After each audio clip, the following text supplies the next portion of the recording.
তাড়াতাড়ি ওঠ। উঠবি কি না উঠবি না? উঠবো না। আমাদের ভিতরে হুপা বসে আছে, ওই দেখুন। Hello guys, good morning, welcome back to my channel. কেমন আছো সকলে? নিশ্চয়ই খুব ভালো আছো। হ্যাঁ, আমরাও ভালো আছি। আরও একটা নতুন ব্লগে তোমাদের অনেক অনেক স্বাগত জানাই, গরম চা, পাঁপড় ভাজা আর মুড়ি দিয়ে। চলুন, ব্লগটা আজকে আমি এখান থেকেই স্টার্ট করছি। আজ তো 23শে জানুয়ারি, আর এত সুন্দর রোদ্দুর করেছে যে রোদ্দুরটা দেখে আর নিজেকে ধরে রাখতে পারলাম না। যাবতীয় জামাকাপড়, ময়লা জামাকাপড় নিয়ে চলে এসেছি ছাদে। তো ছাদে রোদ্দুরটা গায়ে লাগিয়ে জামাকাপড়গুলো আমি কাচবো, তো সেই জন্য আমি চলে এসেছি। আর এসি দেখতে পাচ্ছ, আমাদের ঘরে বিছানার চাদরটা মানে বেডশিটটা কেচে দিয়েছি, কারণ উলেন বেডশিট তো ভালো করে রোদ্দুর না হলে ভালো শুকনো করতে পারবো না। তো দেখা যাক, রোদ্দুর তো হয়েছে, শুকনো করতেই হবে। শুধু কিন্তু চাদর রেখেই খামতি হয়নি, অনেক কিছু নিয়ে চলে এসেছি। হ্যাঁ, কার্পেটগুলো, এত মোটা মোটা কার্পেটগুলো কদিন যাবত এত ধুলো হয়েছে, যেগুলোকে কাচতে পারছি না। তোমরা দেখেছো অনেক দিন আগে কাচা হয়েছিল, এবার পায়ে পায়ে ধুলো ময়লা সবটাই তো ওর মধ্যেই যায় না। আর ঠান্ডার জন্য তো সেভাবে মানে মেঝেটা ইউজ করা যায় না, এগুলো সব সময় পাতা থাকে, তো ধুলোটা ভীষণ পরিমাণ হয়েছে। তবে জানি না শুকনো হবে কি, কিন্তু চেষ্টা তো করছি। আর নিজেকে না সামলে রেখে আমি না, এর মধ্যে যদি না আমি ঠিকঠাক করে কেচে দিতে পারি, তাহলে ঠিক সময় শুকনোও হবে না, পরে ওটা ইউজ করাও যাবে না। রোদ্দুরটা তো ভালো হয়েছে, দেখা যাক আজকে মানুষকে একটু স্বাদ দেয় কি না। কারণ কয়েকদিন যাবৎ এমন ওয়েদার হয়েছিল, মানুষ তো কিচ্ছু করতে পারছিল না, মানে জবু থবু মেরে মানুষ বসেছিল, রান্না খাওয়া ছাড়া কোনো কাজটাই হচ্ছিল সেইভাবে। তো দেখতে দেখতে আমার দুটো কার্পেট কাঁচা হয়ে গেছে। এখন আমি এগুলোকে ধুয়ে নেব। আর হ্যাঁ, ধুয়ে দেব ছাদটা, কারণ হচ্ছে ছাদটাতে তো প্রচণ্ড পরিমাণে ধুলো, ছাদটাও কয়েকদিন যাবৎ ধোয়া হয়নি, আর একটা ধুলোর লেয়ার পড়ে গেছে। তো ছাদ ধোবো, তার আগে চলুন কার্পেটগুলোকে ভালো করে মেলে দিই, যাতে জলটা ঝরে যাবে, তাড়াতাড়ি শুকনোটা হয়ে যায়। আর বাবুর যেহেতু আজকে ছুটি আছে, কাজটাও সেইভাবে নেই, কাজের চাপটা মোটামুটি যখন হোক রান্না বান্না হবে, তো তার জন্যই সময়টা আর ওয়েস্টেজ করলাম না, সব কিছু নিয়েই চলে এসেছি। তো কার্পেটগুলো মেলা হয়ে গেছে, এবার ছাদটা ভালো করে আমি ধুয়ে দেবো। আর রোদ্দুরটা কিন্তু দারুণ লাগছে, একদম ইচ্ছে করছে না যে নিচে যাই। এরকম রোদ মানে লাগিয়ে গায়ে সময় কাটাতে কিন্তু সবাইয়েরই ভালো লাগে, কিন্তু ইচ্ছা থাকলেও তো উপায় থাকে না। না, নিচে গিয়ে কাজকর্ম তো বাকি কাজকর্ম করতেই হবে। সো আমাদের ইচ্ছা করে অনেক কিছু, কিন্তু উপায়টা একদমই থাকে না। তবু চেষ্টা করি কিছুটা সময় কাটানোর। তবে এই যে যতক্ষণ মানে রোদ্দুরের মধ্যে কাছাকাছি করলাম, এতে অসুবিধা হলো না, কষ্ট হলো না। কিন্তু নিচেতে তো প্রচণ্ড পরিমাণে শীত লাগে, নিচেতে একটু আমার ঘরে রোদ্দুর ঢোকে না, কিছু করার নেই। তো এখন তো ছাদটা ধুয়ে দিচ্ছি, দেখতেই পাচ্ছ পুরো একটা ধুলোর লেয়ার চলে যাচ্ছে, যাতে জামা কাপড়গুলো ঠিকঠাক শুকনো হয়, মেঝেতে পেতে দেওয়া যায়, তাড়াতাড়ি শুকনো হয়।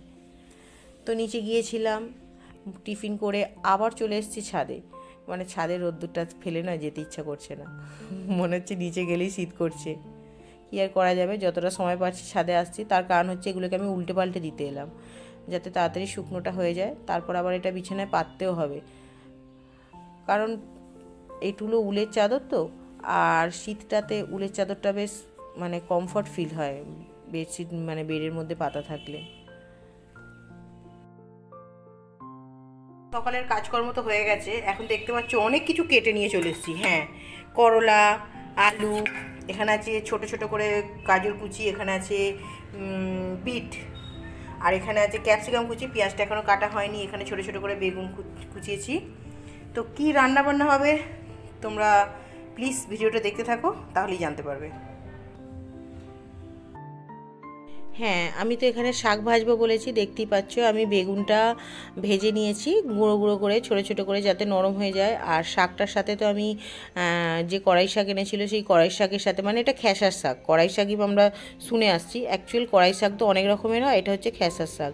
তো বিটস আর গাজরটা আমি ওর সঙ্গে সিদ্ধ করে নিয়েছিলাম, মানে হালকা ভাপিয়ে নিয়েছিলাম। আর বেগুনটা ভাজা হয়ে গেছে, ওর সাথে একটু শুকনো লঙ্কা চিড়ে নিয়ে আর শাকটা আমি ভেজে নিলাম। দেখতেই পাচ্ছ কিন্তু দারুণ দেখতে হয়েছে, কালারফুল। কখনো বানাই না, মানে জাস্ট আলু দিয়ে, আর নয়তো কখনো কখনো বেগুন দিয়ে, পেঁয়াজকলি দিয়ে ভাজা হয়, কিন্তু আজকে এর মধ্যে মানে বিট গাজর এগুলো অ্যাড করেছি, দেখতে ভালোই হয়েছে, কালারফুল দেখতে লাগছে। তো এটা ভাজা হয়ে যেতে আমি এখন ভেজে নিচ্ছি করলা আর আলু।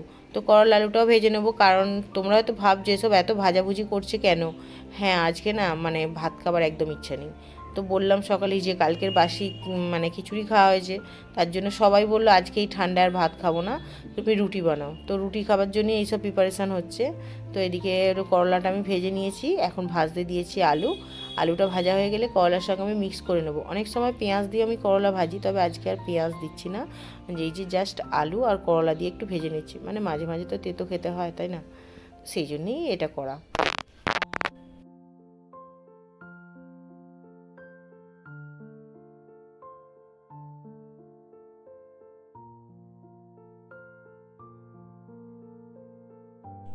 তো এদিকে রান্না বাড়া মোটামুটি আমার হয়ে গেছে, চিকেনটা বসিয়ে দিয়ে এসেছি। আর এদিকে দেখতেই পাচ্ছ আমার মানে 12টা বাজে, কিন্তু বিছনার চাদর বালিশের কভার সবটাই আমার শুকনো হয়ে গেছে।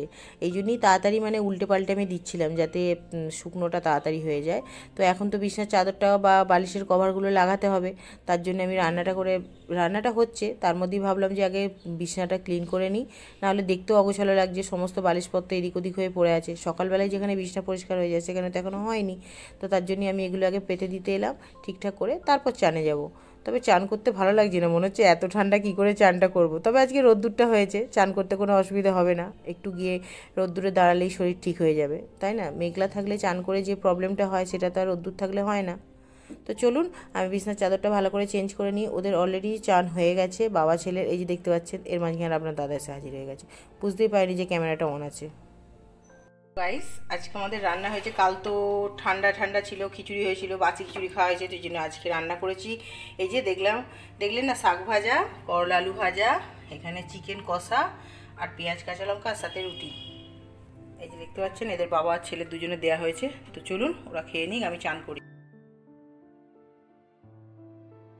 গুড ইভিনিং গাইজ, অনেকটা সময় চলে গেছে, দুপুরের পর একটু ছাদে বসেছিলাম, তখন আর ভিডিও করা হয়নি আমার। তো এখন দেখতেই পাচ্ছ আমি ফুলকো ফুলকো গরম গরম রুটি বানাচ্ছি। হ্যাঁ, রুটিগুলো ফুলকোই হয়, আমার হাতে তো হয়, খুব একটা ফুলকো হয় না, এমন রুটি খুব কমই হয়। তো ফুলকো ফুলকো রুটিগুলো তো বানিয়ে নিচ্ছি। সকালবেলা তো খাবার দাবার হয়েছে আজকে রুটি, তোমরা জানো, তারপরেও এবেলা তো রুটি না হলে চলে না, তো রুটি এখন আপাতত করছি।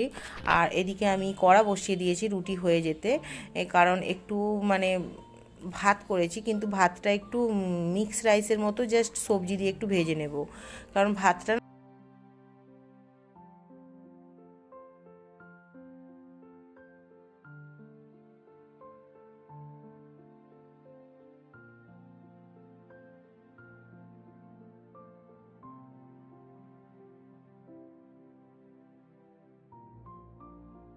সত্যি কথা বলতে সকাল থেকে তো ভাত খাওয়া হয়নি সেইভাবে, তাই ভাতটা খাবার জন্য মনটা ভীষণ আনচান করছিল। আর সেই ভাতের সঙ্গে যদি এই ম্যাগি মশলাটা দিয়ে দেওয়া যায় তাহলে তো একদম অসাধারণ। আমার কিন্তু ম্যাগি মশলা দিয়ে কোনো কিছু খেতে ভীষণ ভালো লাগে। কার কার ভালো লাগে বলুন তো, আমাকে কমেন্টে জানাবেন। ম্যাগি মশলা খেতে আমার কিন্তু ভীষণ ভালো লাগে। তো এই মশলা ভাত বানাতে বানাতেই আজকে ভিডিওটা আমি শেষ করছি। যদি কারোর ভিডিওটা এতটুকু ভালো লেগে থাকে তো প্লিজ চ্যানেলটাকে লাইক করে সাবস্ক্রাইব করে নিও, আর যদি বেশি ভালো লাগে অবশ্যই নিজেদের মধ্যে শেয়ার করে নিও। তো আজকের মতো টাটা। আর এদিকে আমার মশলা ভাত একদম রেডি, চলুন তাড়াতাড়ি গরম গরম সার্ভ করে নিয়ে যাক। Tata, good night.